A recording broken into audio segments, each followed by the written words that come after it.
Okay, we may start if you wish.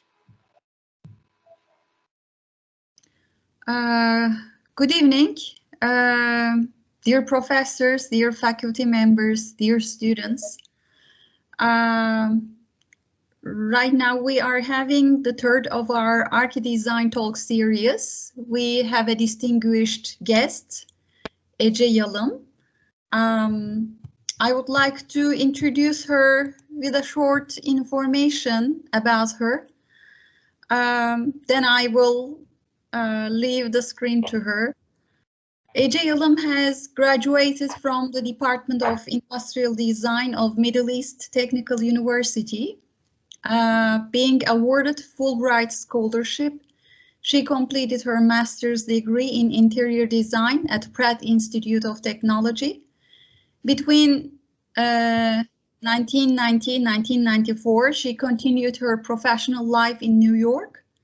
She participated in highly prestigious accounts such as Residences of Steven Spielberg, the film producer, Geoffrey Katzenberg, former chairman of Walt Disney Studios, and concept stores of Armani AIX stores, Giorgio Armani in-store boutiques, and Clarks of England accounts during her internship at Pentagram Design Office in New York.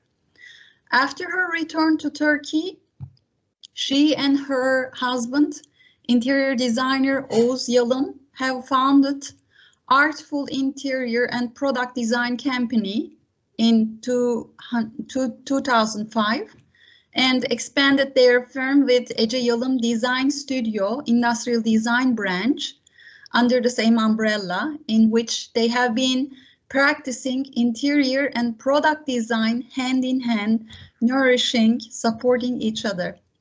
With their own universal approach, they have been designing products for leading Turkish companies from different sectors for 25 years already. They have a lot of awards, but I will not extend my introductory speech longer because I would like to give the speech to Ece Yalım to talk us about how she started this wonderful journey, let us say. Maybe you may start with telling us your decision about selecting industrial design as your major. How did you made up your mind selecting industrial design? Oh my God, we went all the way back. Ancient times. So.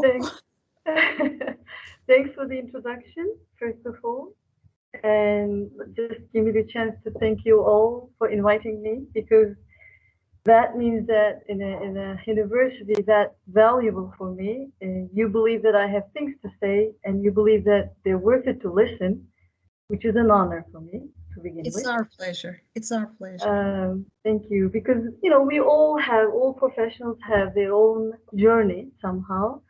Of course, they're valuable for us, but I think the most important part is to be able to share the experiences somehow. And maybe, we had so many inspirations in our lifetime, so maybe just to be an inspiration for some others.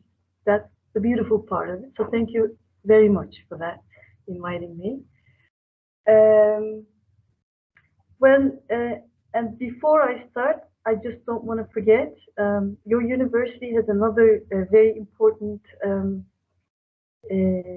aspect for me, because you have an instructor which is the main figure of my education. Very valuable person, very, very valuable. And I'm a little excited because I know that he's going to be watching at one point.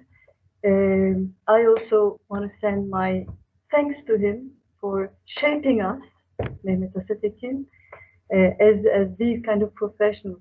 I always tell, if we are taking our profession that serious, it's because of our instructors, because they were taking it too seriously, and he's one of the most important figures for me. Going all the way back to deciding about how I had my profession, my decision, well, in our time, it wasn't really so everywhere. Right now, you can reach almost any information through internet, or in a global sense, you can learn a lot about professions. But in our time, nobody knew what kind of profession it was. And honestly, mine was a kind of coincidence. I knew what I didn't want to do after high school time, but I didn't really know what I wanted to do. But I know that I wanted to draw a lot. I know I can spend hours and nights drawing, but drawing what? I don't know. And I knew that I wasn't be able to do like reading, memorizing. So one of our neighbors, she's also very valuable in my life. She said, you know what? There's a job like called industrial design, and that's the definition of it. You can design anything you want just by finding the problems in that product. I said that's really interesting because it's not boring at all. You can do anything you want, and that's how I began. And in fact, I was a very hardworking student at high school, so my family was upset about this decision. I'm sure they have high expectations, but I was really trying to get into this university, industrial design department. I worked hard and I managed. And honestly, I can tell you that it was really 4 years of thrill for me because I was always so eager, so ambitious about learning a lot. Not ambitious about the grades, but I love learning. So even a selective course like Japanese ceramics was like a big thing for me. So I was trying to get the best out of it. So honestly, I remember my education time really beautiful. If you would ask me, would you do the same thing all over? I would definitely do the same thing all over in the same spot with the same people. So if it's an answer to your question, to warm up, I wanted to be an industrial designer. I am so happy that I am, and I'm lucky. I'm a lucky, passionate designer because I still do my job, even in heart condition, which is not easy. I still do it, and I hope I can do it till I die. Great.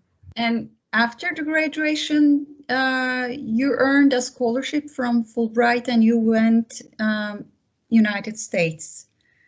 It will be also great to learn how was that experience, what you learned, what did you do in New York, and what you advise especially for the new generation about the experience of being abroad. Well, I'll actually mention about that a little bit in my presentation. I wonder if I should turn my PowerPoint on. Yes, That'd be okay. Maybe meanwhile it wouldn't be boring to see me all the time. I think I can share it, right? Screen. Yes, now we can see your screen. Great. Okay. So let me go. Can you see it right now? Yes. Okay. Maybe it's not going to be answer to your question right away, but eventually I will answer to that. Now you can hear me and you can see my presentation because I can't see anything except my presentation. Is everything all right? Yes, everything is fine. Okay. Okay. Well, yes, I went to. I got my scholarship, Fulbright scholarship. That was another coincidence. Here you go, the second coincidence in my life. And I'll come to that point actually. Not that you can plan everything. Sometimes you just have to go with what you have in your hand. But I think my motto is to do the best out of everything you have. So I was really planning to go to Italy, Milan, Domus Academy. Back that time, that was the only place I know that, if I go there, I can be a better designer. And I started to learn Italian, by the way, while I was in university. But my family was not really capable enough in an economic way to send me there. So, like, at the end of the last year, one of my friends said, "You're a hardworking student. Probably your grade is enough for a Fulbright scholarship." That was the first time I hear that name. I said, "What is that?" And he goes like, "Oh, it's a scholarship, but you go to America. You choose your own university. If you have an acceptance, you go there." And I was like, "Oh, that's too far," and my family would never let me go there. And he said, "Well, there's only 2 or 3 days left for the application. So if you want to go, you just have to move fast." So I just didn't really have time to think. And all I did was I found the address and I went there and I just applied. And it took a year to really to get the scholarship because you have to do a lot of things step by step. And after all, I also managed to get the scholarship. But back that time, I thought that instead of, since it's a big opportunity for me, out of nowhere, although I worked hard to get it, maybe I thought I should do it in a different branch of design. That way I can learn more, because, you know, I have to make the best out of everything. So I said, I learned industrial design, so why not learning in a different scale of design, which is in interior design? Because I always thought that product and interior is always together. Anyway, I applied for it. I had the chance to go over there. So today, actually, yes, I will talk about my experience over there because I believe that, as you see at the topic of the speech is, the question is the question that I ask all the time to myself. And now after 25 years, I believe that yes, a product is actually the statement of the designer. And you actually have a life, you have a standing towards life, and somehow your profession is the place that you reflect all your beliefs, all your understandings, approaches, and somehow you come up with a product.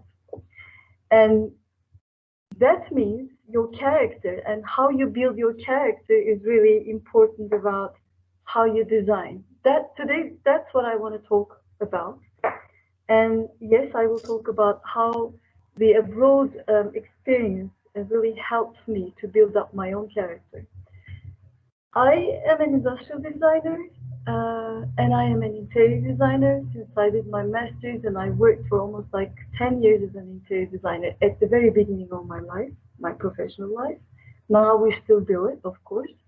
And also I have one more shoes, which is teaching, although I don't really see myself as a teacher. It's just like a part-time guiding, I would say, sharing my experiences. So somehow this is what I am now, but of course I wasn't like that all the time. I do give speeches about design for the last 4 or 5 years maybe. If you think that I'm a talkative person, I'm not. In fact, I'm a very shy person. I was very, very shy.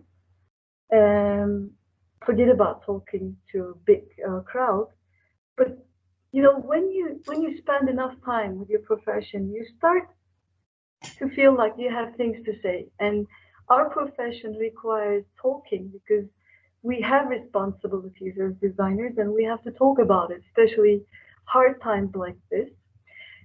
I believe we have to talk with other branches of design like architects, and also on international level, the sectors, the producers. So I really take it as a mission.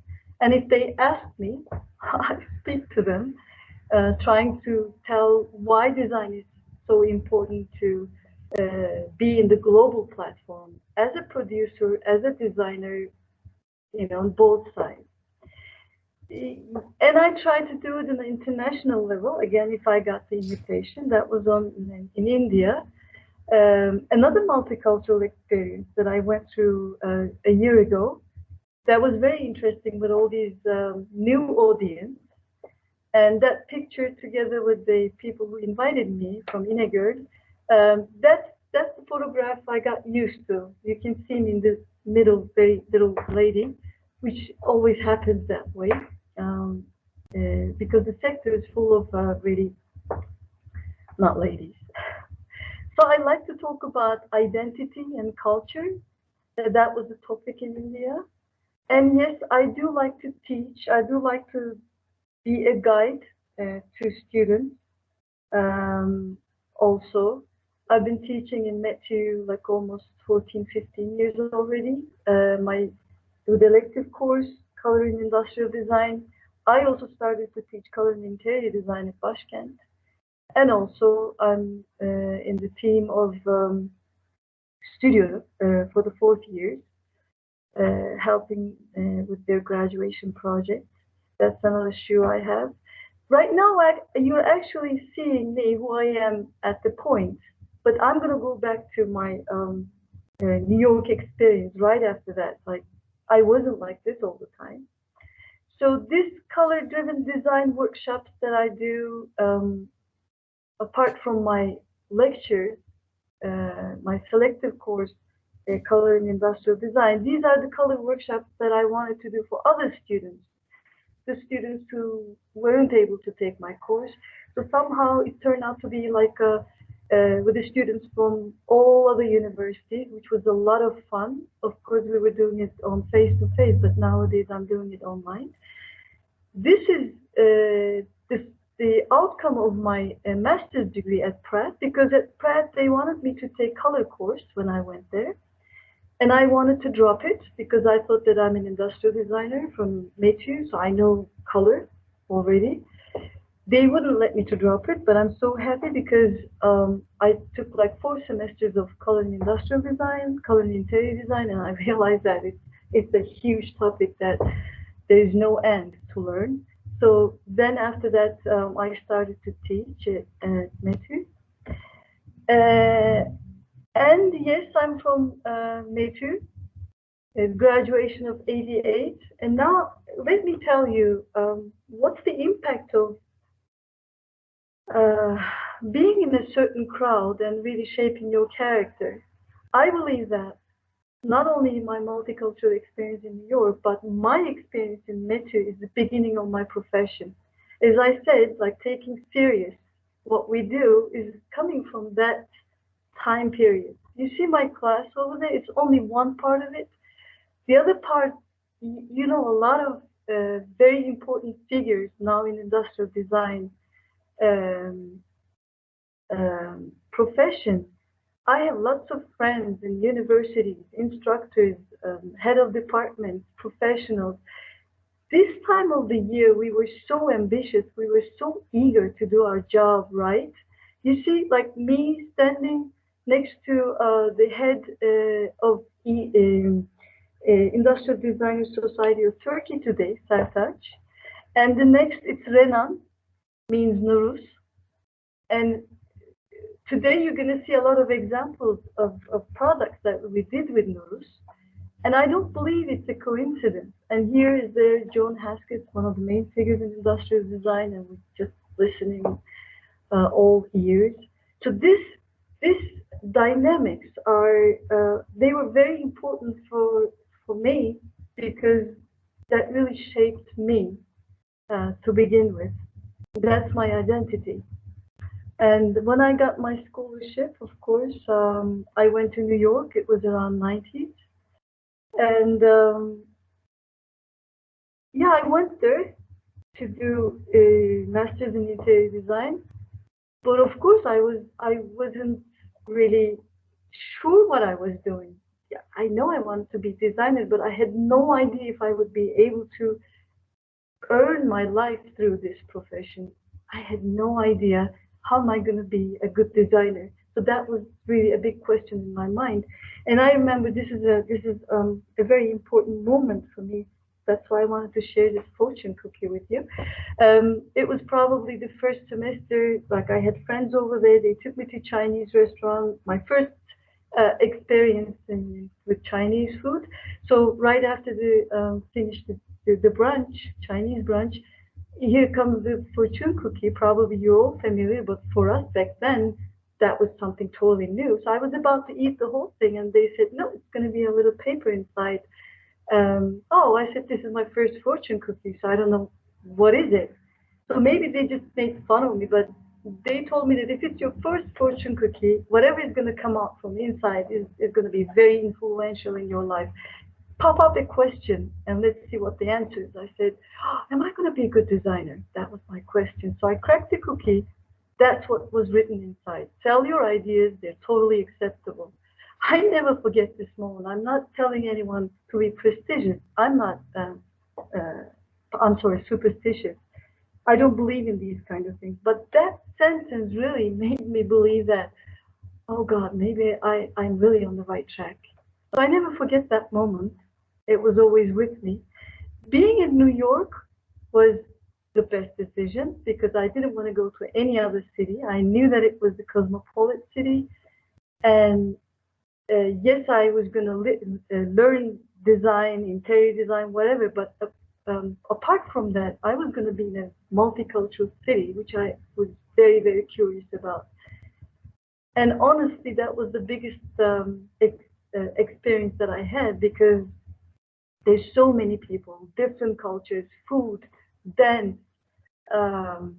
installation, life, everything is all mixed up, and you see all these different people and you try to understand them. You have friends, and somehow I really do believe the experience that I had in New York really the second shape, the second influence on my life. And I think that the character that build up is really depends on our experiences. Multicultural experience believes flexible approach to life, ability to think like others, and no matter which culture they're coming from, no matter which religious they believe in, putting human at the center and developing empathy, I think this is how you get through multicultural experience. I believe it's very, very, very useful for young people. I hope this pandemic time will be over and they will have the chance to go through it. The second thing that I really learned in New York, since I also started to work at Naomi Leffs and Associates interior design office right after during my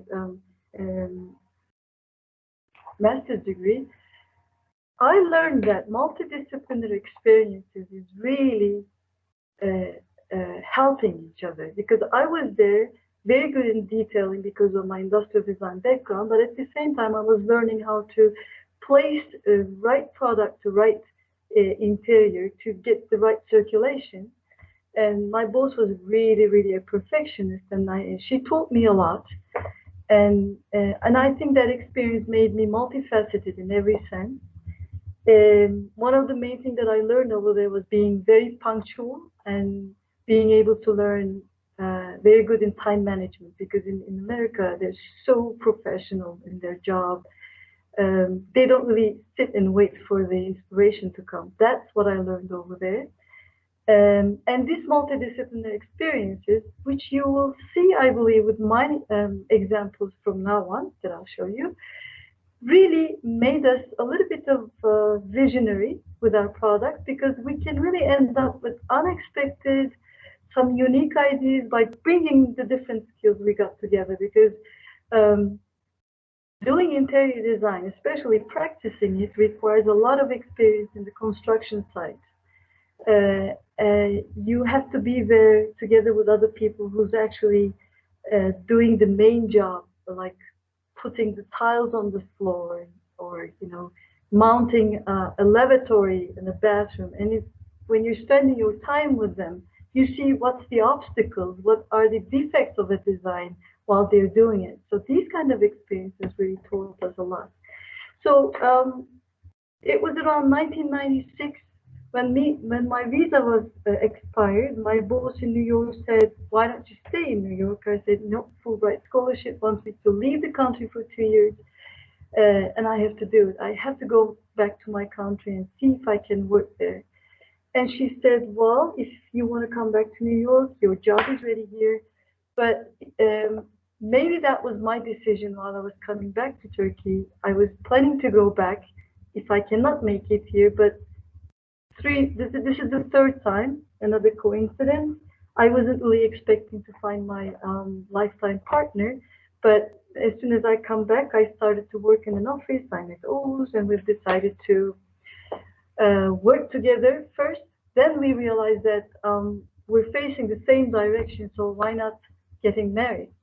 Anyway, so far you've seen me with my education, with my master's degree, my experience in multicultural manner, but now we are two really nourishing each other because he's an interior designer. I was industrial designer with interior design master's degree. We were ready to go continue with new projects. So maybe from now on, we really have to talk about who we are really, not I am, because as a couple, we gathered our experiences and design became our life, since we were partners in both at home and in the office. And that kind of life really leads you to get nourished from all the experiences that you have. Really, your job becomes your hobby, and your hobby becomes your job. Home and office, that we really lost the boundaries, and you can really see the same influence on our products. We started in 1996 with interior design projects from variety, hospitals, offices, residences, restaurants. So that was a lot of experience with all these products that you're actually placing in. But there were times that we couldn't really find the product that we want. And it was around 2004, we said, why don't we design them? Yes, we were designing it meanwhile, but it wasn't for mass production. So we started to really do design for other companies also. That was also something that they required from us. And since then, it's like 25 years already. We had maybe around over 200 products, maybe over 100 of products. They're really out there being used. Some are on the file, some are on the stage of prototypes. But yes, we are trying to be productive because that's how we are happy. And for the people who's really interested, they can always visit our website because I put our products over there with the stories they have, which I am going to share today, a couple of them with you. Our design approach is not following this trends or styles. We have products that actually talk to each other. This is an artful house, but the fake house, we just made it. And all the products you see over here, they're all our products, which are designed for other companies. So somehow we said, why don't we put them together in one space and see if they work? So we realized that they really do speak with each other, although they're designed for other companies. That means we have a manner, we have an approach, although they may not look alike, they have the same language. They're minimal, they're functional, they're down to earth, they're not too iconic, they're not egocentric. We like them to blend into space, not to steal the role from interior design, and let the interior designers also put their signatures on to the space with our products. So somehow, the real story is actually probably in its roots in our approach. All these observations that we got through during interior design projects, all these experiences, demands, they really force us to design the products somehow. This is how we end up putting all these different products in one space, speaking the same language somehow. So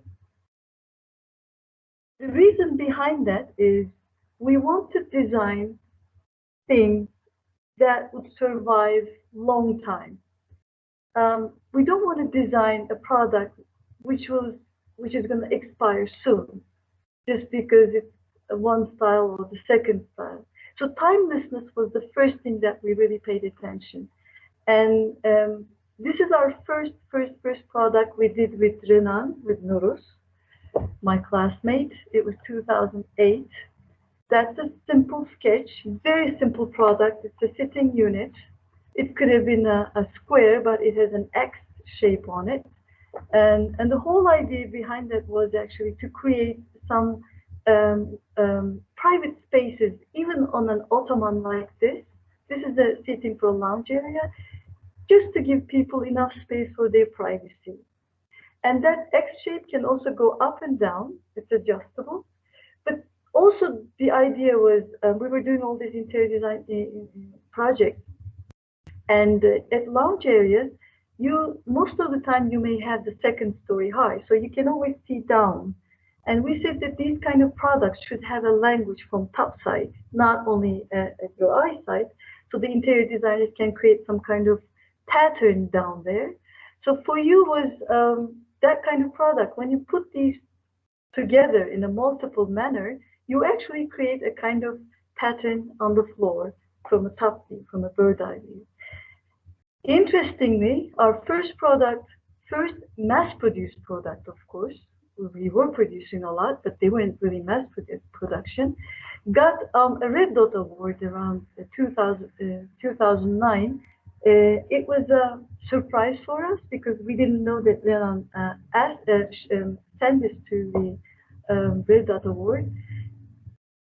We got happy because that really tells you that even this simple product with the thinking behind it, with an approach behind it, is acceptable. Just like my fortune cookie crack. That was the second time I felt like, okay, I think we're in the right track. One more time. And the timelessness is good because now I'll show you a couple of pictures of the same product. It's in Belgium in a business school. You can see for you by an interior designer. I don't really know who he is. It was 2014. And at the time we visited Abdullah Gül University in Kayseri. We just bumped into for you over there, 2015. It's the library.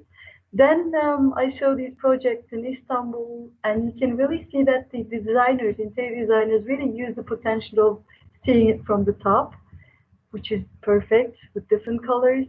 This was taken with a photograph taken from one of our clients visiting Germany. They just bumped into this product. They knew it was ours, and they sent the pictures white on white. Totally interesting, which I wasn't expecting to use like that. This is a very new one, 2019. It's in Africa by Yazgan Architects. It's a sports stadium. You see for you again. And that was one of the latest. It's the hospital in Belgium, pink on pink for you again.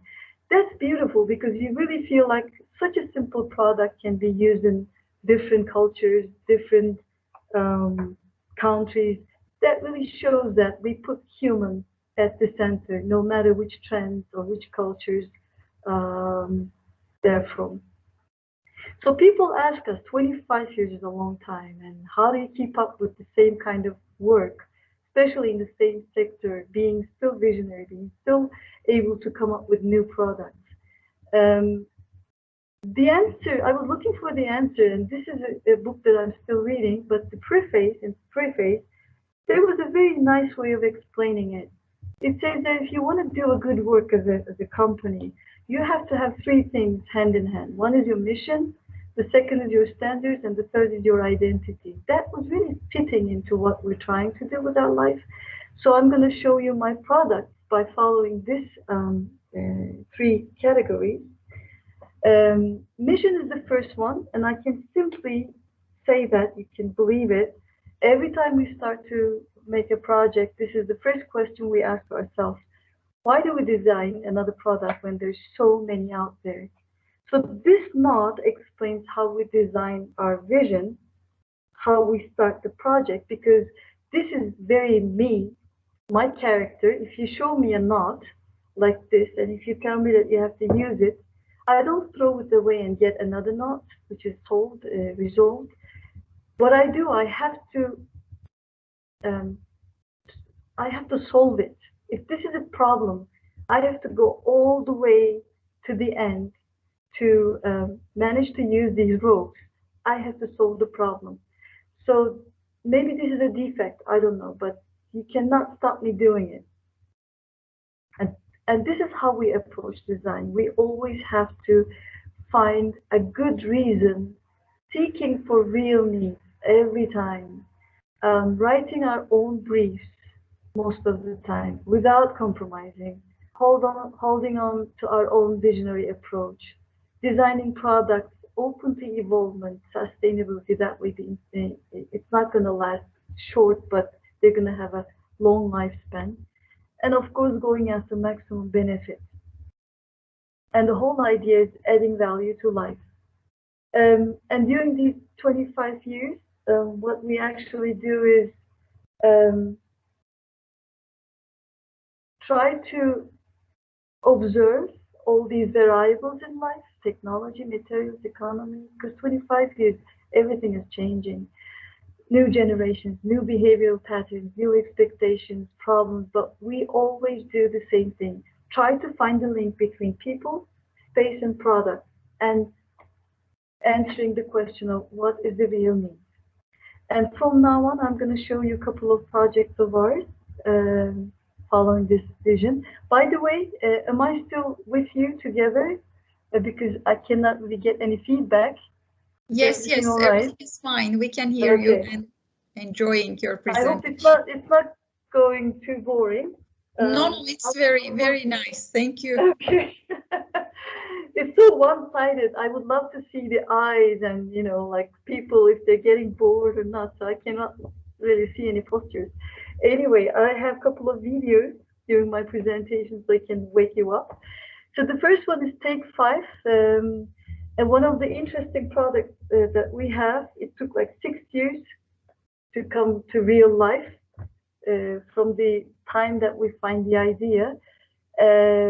It was about the health issues that we figured that we got during our work life because we're sitting too much.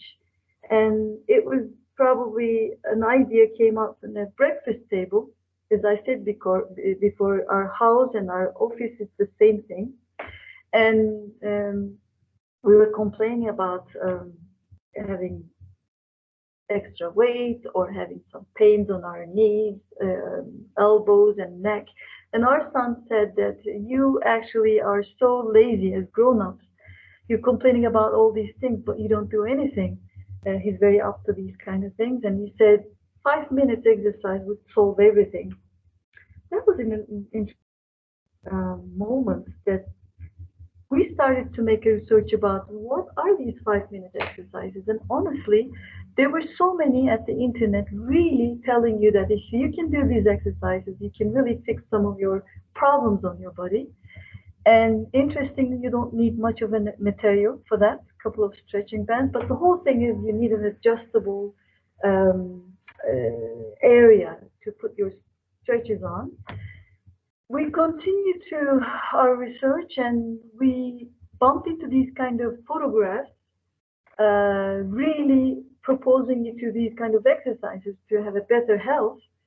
But these are so awkward, don't you think? I mean, as an employee, I wouldn't like to seem like that when my boss is passing by. So we've decided to design a product that would make these kind of exercises legitimate in the office. So your boss is going to tell you, this is your area, this is your product. If you want to make your exercise, just go do it. So that's why its name is Take 5. And we designed it together with Noodles, and they really helped us to improve it a lot. And they got really good feedback, the comebacks from, how should I say, especially health-related awards. It's a simple product, to do it short.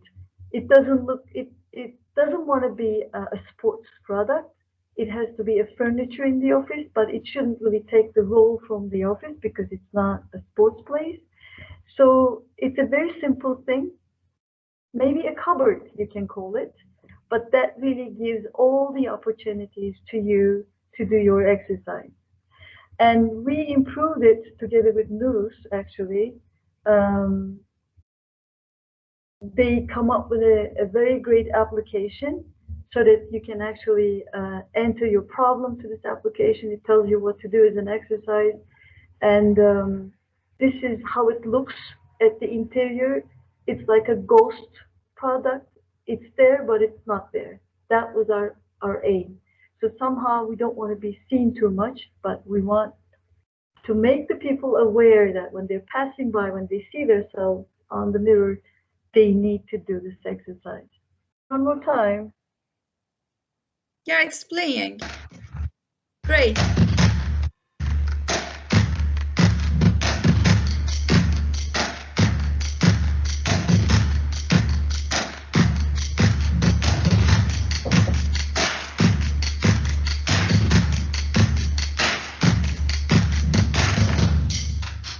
Uh-huh.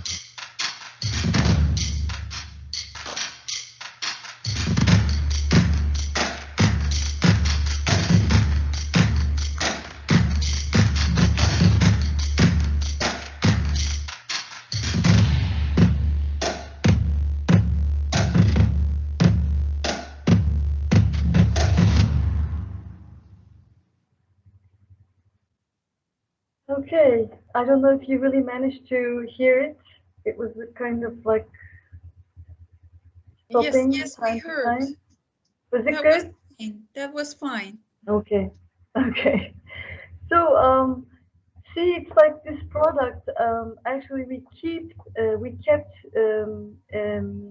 developing it every fair from 2016 to 2018. We made it more compact version. But the best thing about it is one day I went to a physical training doctor because I have problems on my shoulders, and I bumped into Take 5 over there. It was a lovely moment because she was so happy, and she was so saying that she's using it a lot and it's very practical. That was the moment that I felt great about. You see your product in a place, and especially she's a doctor. Um, so this is your way of looking at life, actually, to create something that is really helpful for the others, and that's why I love those moments. The second one that we did with Noodles it's again a visionary product, and it was about the new generation and their changing behavioral patterns in the office, in their working environment. And we came up with this idea by reading a book by Daniel Pink. In fact, it was just a little passage that I read on my flight to Bodrum doing something else. But what he was saying is, from now on, with the new generation, if you want motivation and productivity, you have to leave them free. You cannot just make them work at the table. You have to give them autonomy. That was another sparkling moment for us.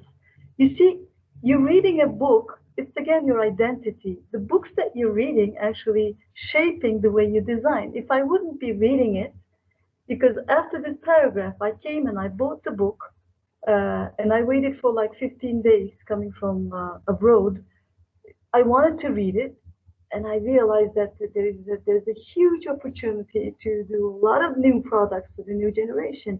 And probably it was like 4 or 5 different products we designed for Noodles after this book. And this one, meanwhile, we're doing an interior design project for Pimex. This is our project for them. So they had a couple of story having open office environment, and they asked us lots of meeting rooms, closed meeting rooms for 6, for 10, for 12.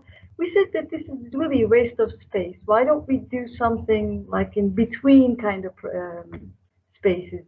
And you see, there are a couple of designs here and there. They were not products back then, but we figured that you see that red arrow, you see a sketch over there. That's the beginning of the product. We didn't really start thinking that we're going to design pit stop, but this is how it started with all these ideas that we want to create for that certain space. We wanted to have open meetings so that we're not going to lose unnecessary spaces unless they're not being used. It's half private, And then we decided to turn that idea into a product, and we started to work with Noodles about that. And I hope this works good.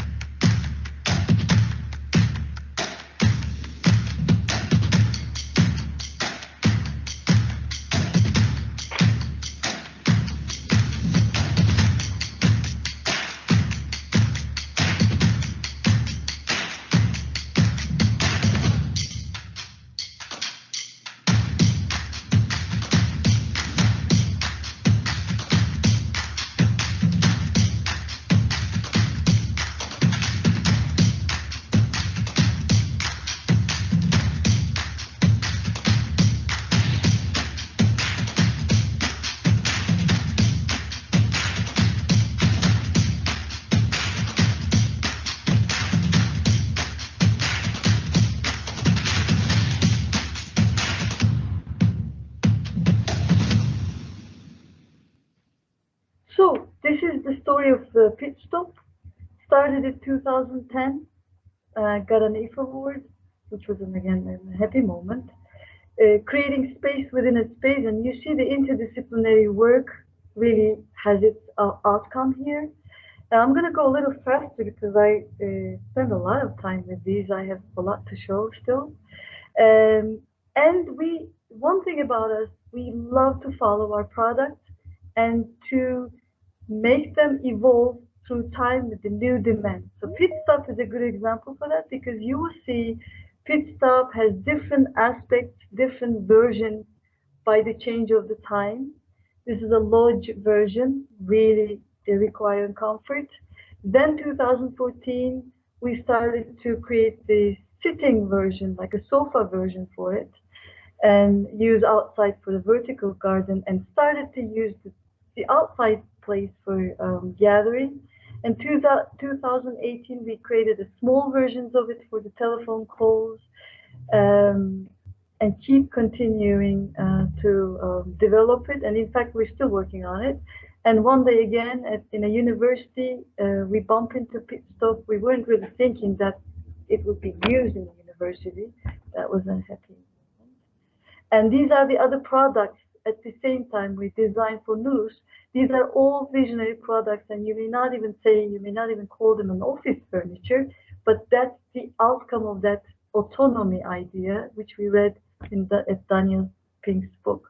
So somehow the books you're reading, your identity starts to really influence your design. This is one of the real latest ones. During the pandemic time, we've decided to we were designing for an office to make it home-like.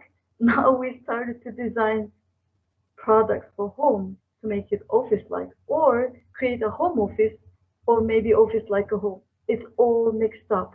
So that you're going to see the language of the product is really reflecting it. Is it a home product or is it an office product? Because what we think is post-COVID, we really need to relax. We need to gain our confidence, gain our trust to working areas again from the beginning. That's why we want to make it very comfortable.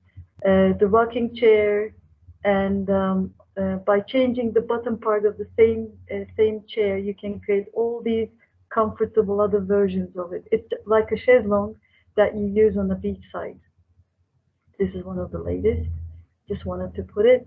And the second topic was standards. Remember, to get to the good work, our standard is always respect.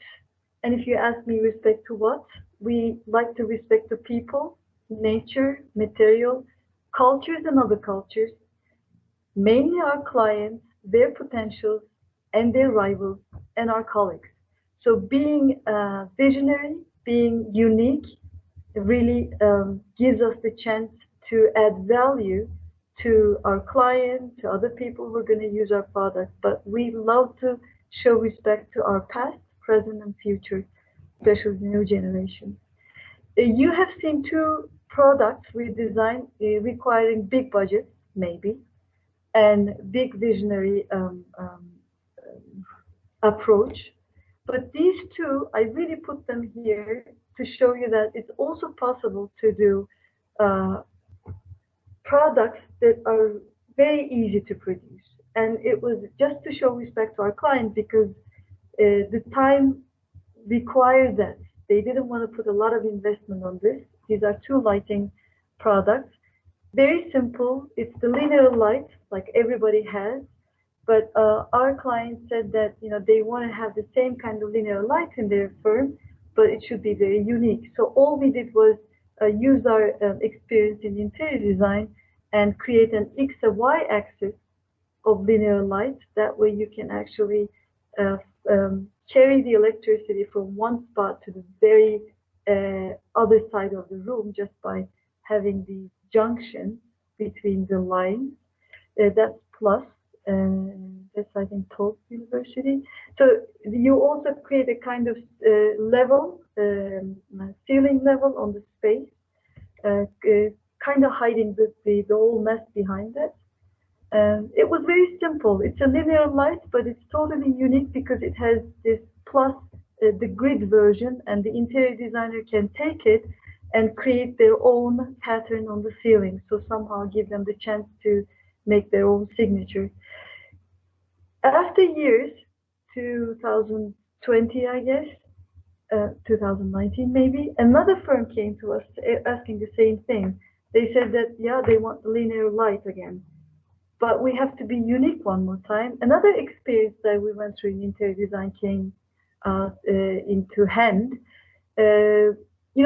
During the latest demands in the office, you can see a lot of acoustic panels and lightings together on the ceiling. They juxtapose, and the interior designer really has to work on it to make it an aesthetic look, to orchestrate the people, different firms supplying light and acoustic. So we've decided to create a product that will have them both. That way, that would be easy for interior designers, and at the same time, we were going to add value to office culture by creating acoustics and light at the same time.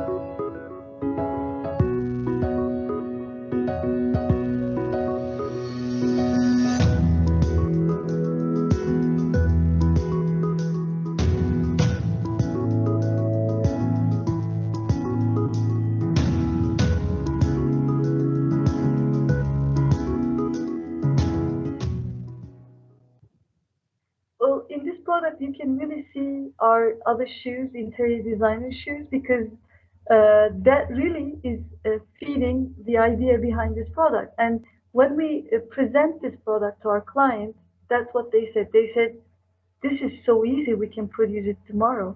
And that really doesn't require that much of a investment. Of course, they have to gather with the acoustic panel firm. That's okay, but the part is a metallic side. That was so simple. So sometimes you don't really need a big budget to come up with a new idea. That's why I wanted to show this product to you, and that really shows us the interior, show you that our interior design experience is really influencing the product that we design. Focus is another member of the family of this acoustic lighting series. The other one was horizontal. This is the vertical version of it, having two sides adjustable light for open office areas. Meanwhile, we do some lighting for another company, and these are outdoor lightings. We started with a simple shape kuka, and then the kuka turned into all these bike racks and sign systems, and at the end, it's the seating system. But the reason I put this firm over here is while we were designing the product with them, we also designed their fair stand for almost like 6-7 years already, maybe 8 years. This is one of the latest 2018, but the whole idea behind this product, this stand design is we don't like to design the stands that they can throw away after each fair. So what we do, we design as if it's like a product, so they can actually build it in their own factory first, then they demount it, then they can rebuild it again at the fair, which is on the right-hand side at the bottom, and then they can use it the next year by using the same pieces and parts. And we did another design for 2020 using maybe 70% the same, the rest is just an addition. So somehow we like to not to waste money, waste material, waste energy, but somehow using the material again and again. And they can even build this in their factory and use it as a showroom, which we also did in the past for our light. That also shows how we approach design, even when we design an interior design project. Here's the last topic. I'm trying to make it short for you. Identity. I think that's one of the most important things. Yes, so far you have seen the identity we had because of our interdisciplinary works, but also who we are, how did we raise, how local we are, and what was the time period that we raised up. My father was a person who can turn everything into something else, like just to make that product use long time. He was very talented. This is how we grew up. We didn't throw anything away at home. And maybe that was the beginning of my profession. I didn't even know about that. So I think your design is really you, your childhood, your character, your culture you raised in, the culture you live in at the moment, all the culture, multicultural experiences. But you have the choice to be the catalyst between your past, your present, your local dynamics, but you can still be the global one. This is going to be the last example. It's about upcycling. Upcycling is very in these days, but I believe we've been doing it from our childhood because everything is reused in my past. People at my age would understand what this rug is. I'm not going to go in details, but we love upcycling. In other words, we don't like to throw things away. This is our design we did at 2010 for ERSA. It was just a simple seating unit called Join. Got a couple of awards, fine. But after 7 years, they came to us and they said it's not working. They said that they're not selling it. Maybe the dimension is wrong.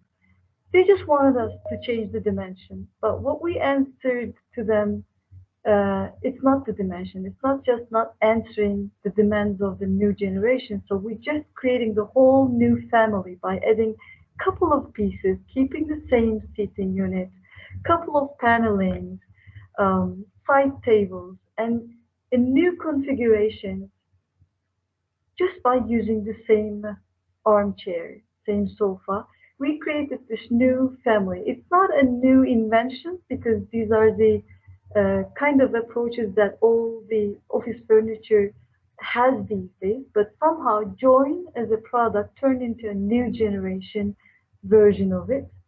That's why I prepared this video for you. See, I mean, the same product, because that's our design, turned into a new total family, big family. So the new generation nowadays started to go a lot. They started to sell more because of the pandemic and all these separations that we need. You never know. These are examples of a new generation. And they also got been awarded around 2019. And the last example is again about our identity. Sometimes they ask us, how come you never have any product having your culture references?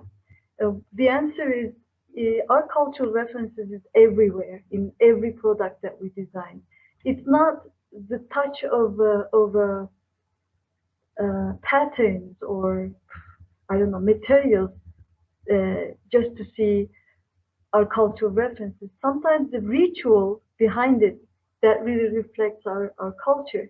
So it was a project that we did with Paşa Bahçe mağazaları, and the main idea was bringing the past dream with future wish.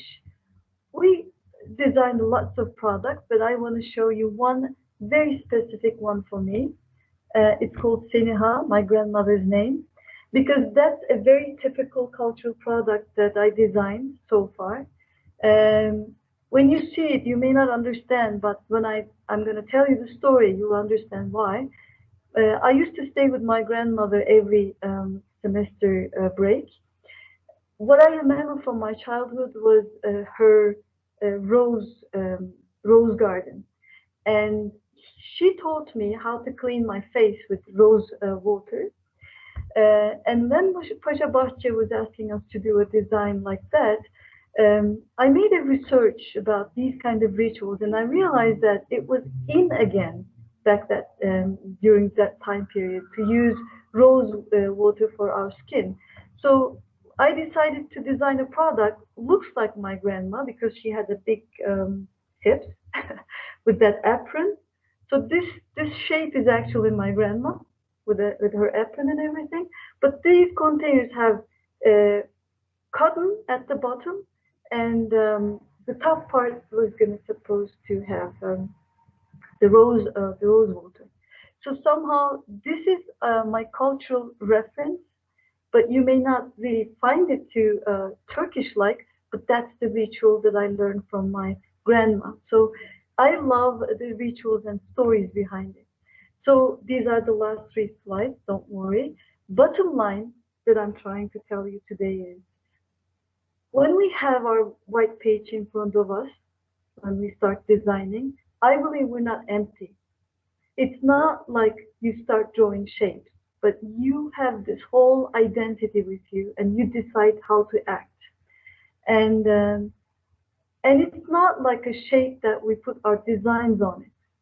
It's just like jigsaw puzzle for me.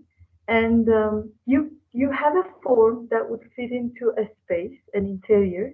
And I don't believe that we have the luxury just to put a sign on a form just because it's beautiful.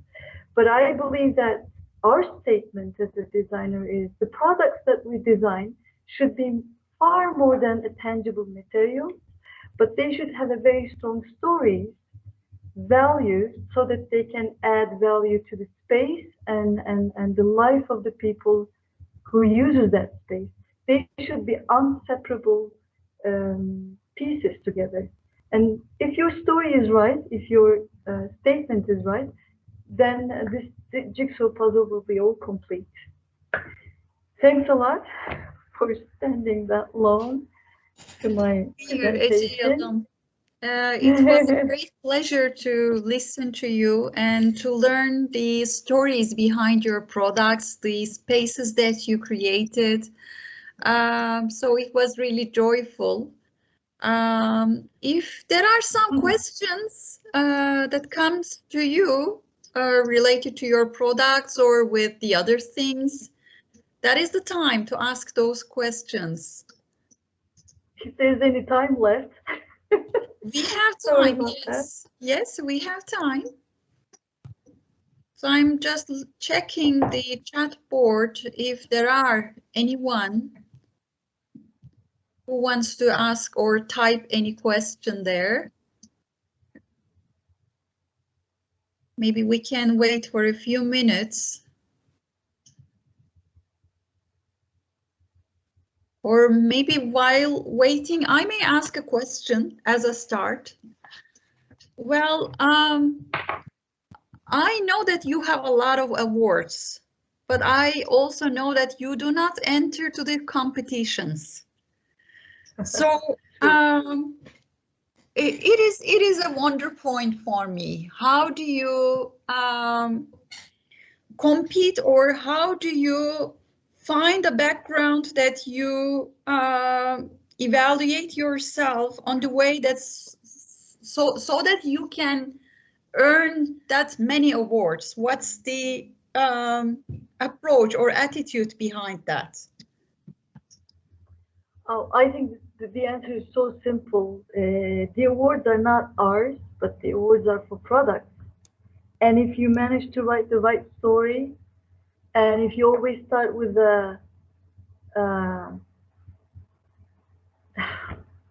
the matter is the reason behind the product.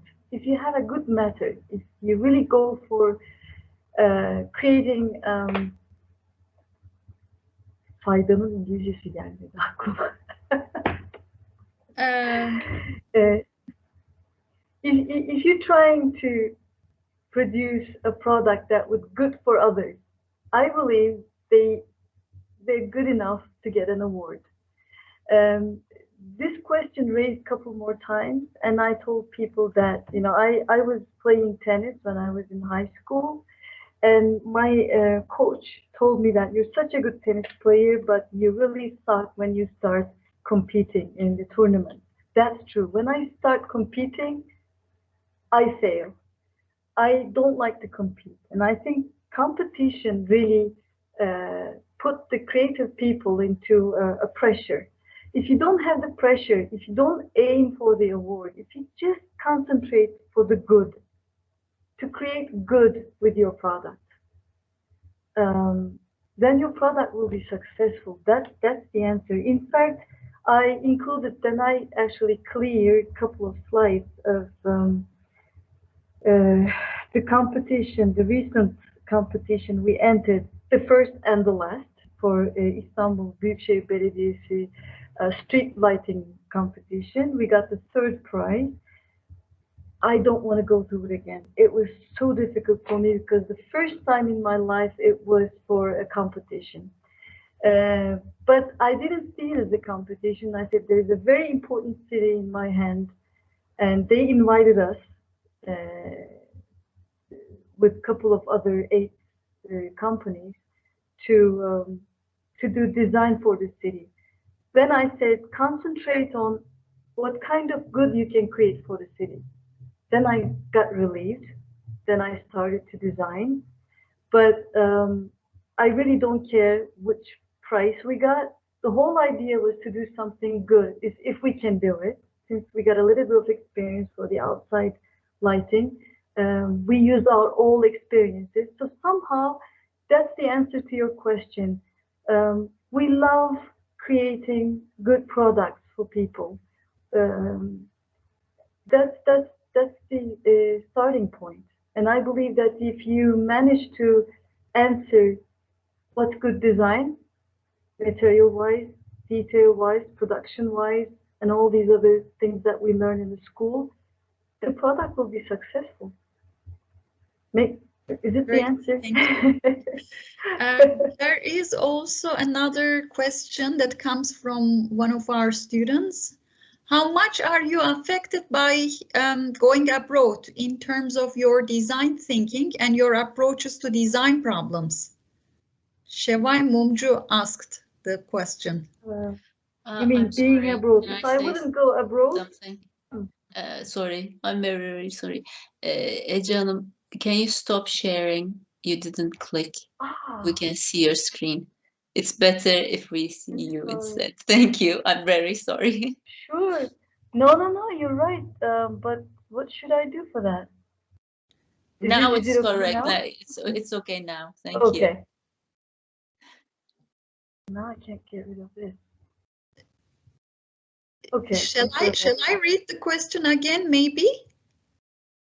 No. Actually, I kind of answered that. If I wouldn't go abroad, would that be different for me? I'm not quite sure because we have learned to put human at the center of our product.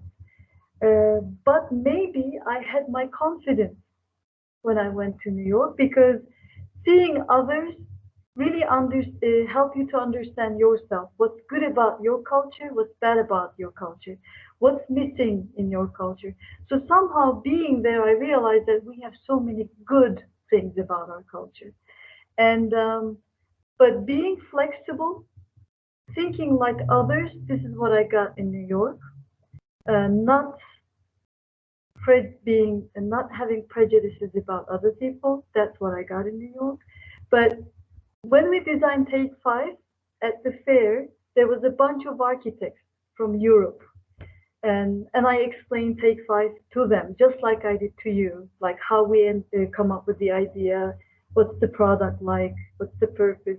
One of the architects asked me this question with a little bit of underestimating our potential, saying that, how did you know that in Europe, actually, very soon it's going to be obligatory to have these kind of space in the office, just to make the workers have their own exercise space.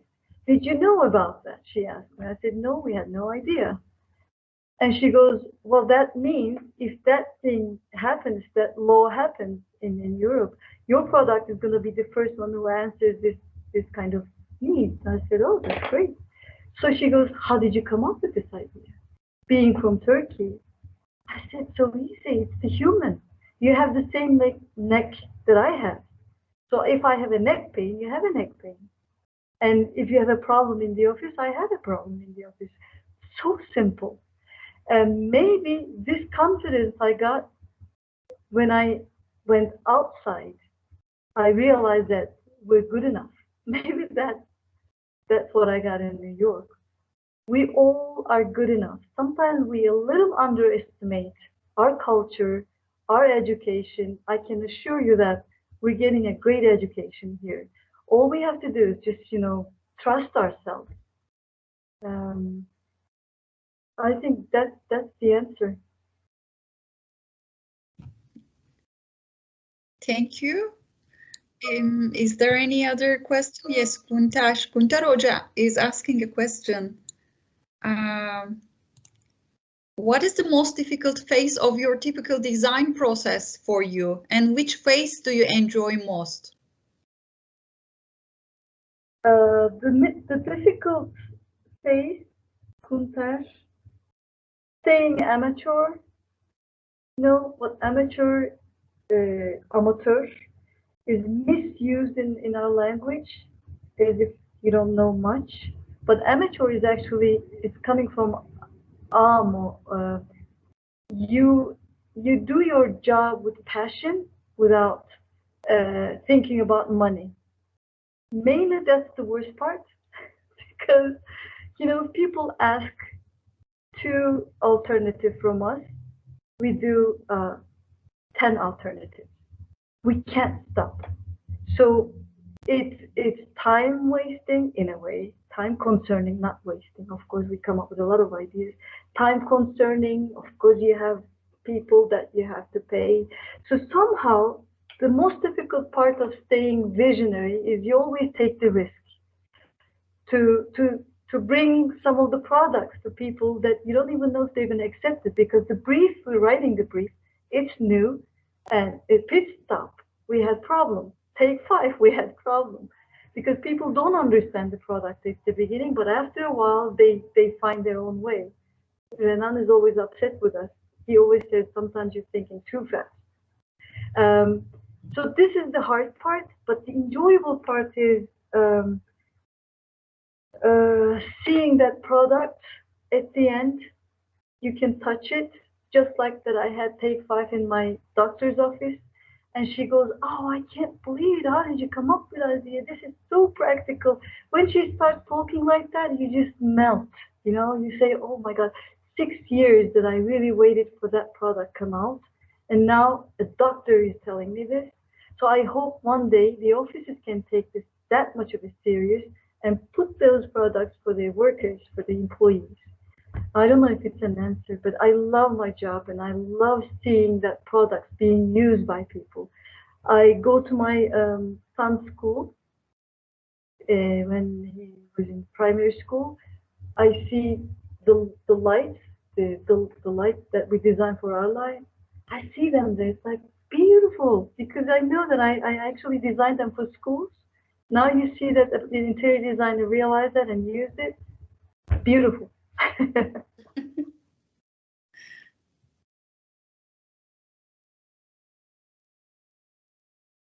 Staying amateur is so difficult.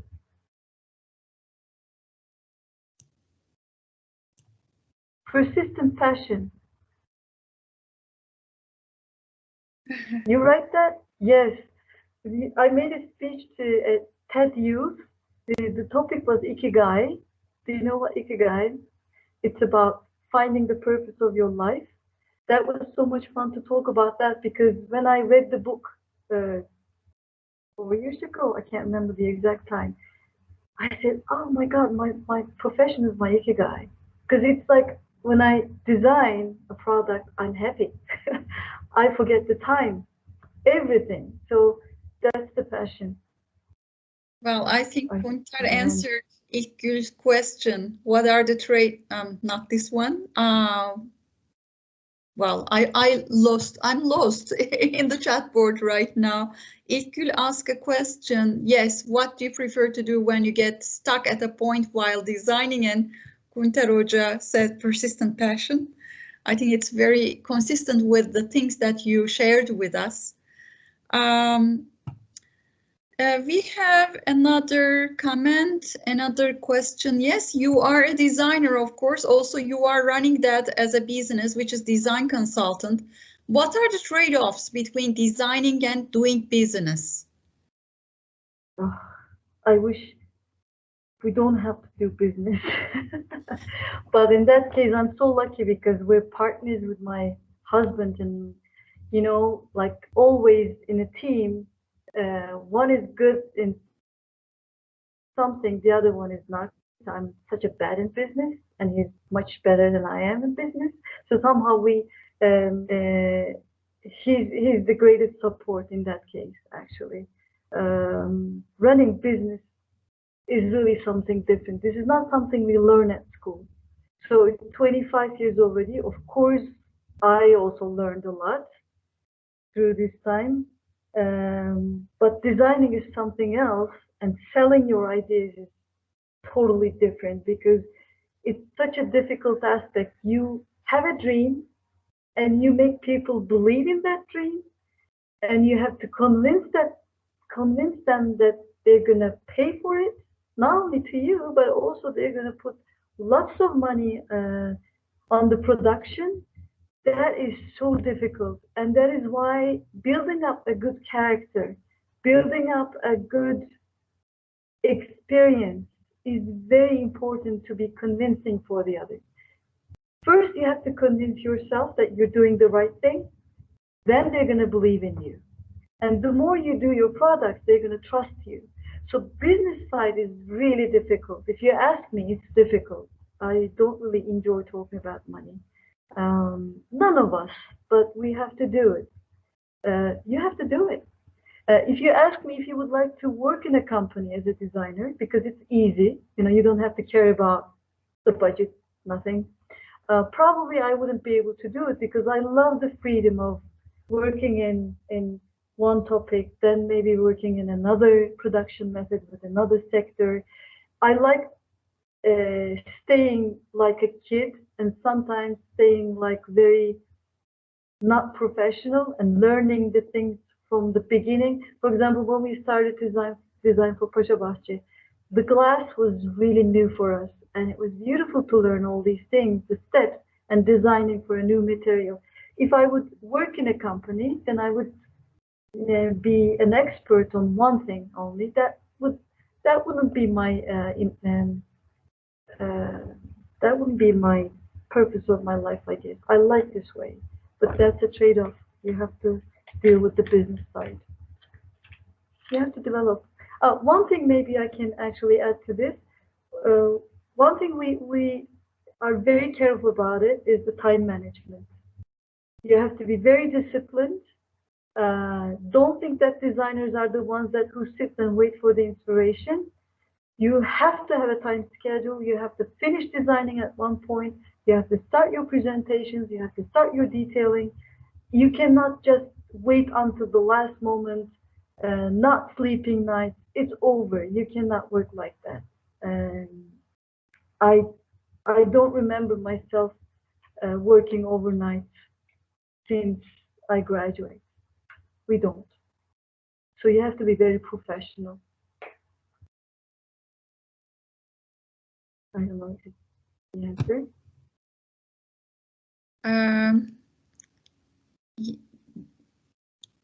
Is there any other question? If we don't have any more? Maybe little by little we can close the session. Dear Ece Yalım, it was so enjoyable, so happy to be together with you and listening everything that you shared with us. I hope that in the near future, our students will be the professionals and they will also continue with the information that you shared with us, the passion maybe you introduced and showed them, so that they become the successful designers as well, and they have their own journey and they have their own statements with their own products. Thank you very much. Thanks a lot. Can I finish it with just like a couple of sentences I'd like to tell the young people? Okay.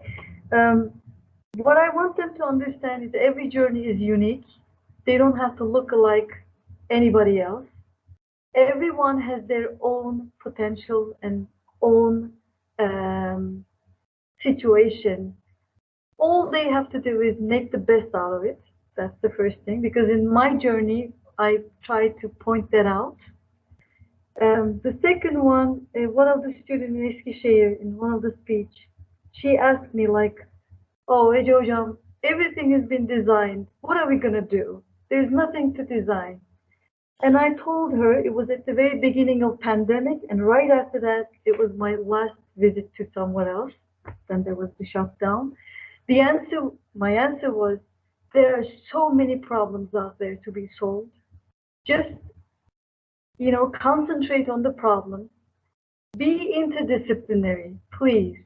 Try to get together with other disciplines. Try to understand them. Not only concentrate on drawing beautiful, but try to understand what the biologists are doing, what the new materials are like, what's the technology. But keep your designers, that emotional part, emotional sides, which are very strong in a designer, and gather, work as a team. So there's so many things to be designed. And right after that speech, there's the pandemic with the masks and all this. See, now we have to adjust to this new life. The same thing for me. I don't know what to design now because it's post-COVID. Things, the rule of the games are changed. So they shouldn't feel alone. All they have to do is concentrate on their own journey. And I wish them luck. I think we have another question. If still we have a few more minutes, I may ask that. Kaya Swan asks the question, I would like to ask that, do you test your design during development? How does the testing phase affect your final decisions? Sure, we do taste. Actually, I forgot to put a couple of pictures over there from the pandemic with our masks on in the factory, sitting and standing. Scary to get close to the people. Yes, we do test. Of course, first of all, the producers should come up with a prototype. Depending on the sectors, Kunter knows it very well because he's one of the best in prototyping beforehand with those little products. Sometimes he's designing. In our case, we have to wait because we have big pieces until the producers do it as a first prototype. Sure, we have to go, we have to test it, see what's not working. But the thing is, when it's out there, when they're being when they're started to be used, it's not over. We are still testing, we're still following. That's why Pit Stop was growing. That's why Join turned into a new generation. You have to test it through all of its time. We have to follow the product and see if something is not working, if it's possible to change. We're always ready to change it, improve it. Testing is important. You can't just leave things to a chance. That changes. Sometimes we have to go all the way back and change the details. That happens, but there's no giving up. I think this is the answer Kaya was looking for. So thank you very much again, Mine Oh, Hocam. thank you. I also want to thank you for this stimulating presentation. Hopefully. It's been great having you here with us. We have a little tradition here in ArchiDesign Talks. As Bahçeşehir University Faculty of Architecture and Design, we donate to Tema in our guest's name. So you now have 3 young trees in a memorial forest in Elazığ. Beautiful. Thank you so much for all of your time and effort. It wasn't the effort. I wish I had a shorter presentation, more questions, but that's always difficult to manage the time. We have a lot to say, but thanks a lot one more time. It was a pleasure for me. Okay, so have a nice evening and hope to see you again sometime, maybe again. Good Face to evening, face, everybody. hopefully. Good evening. Thank you. Good evening. Thank you so much.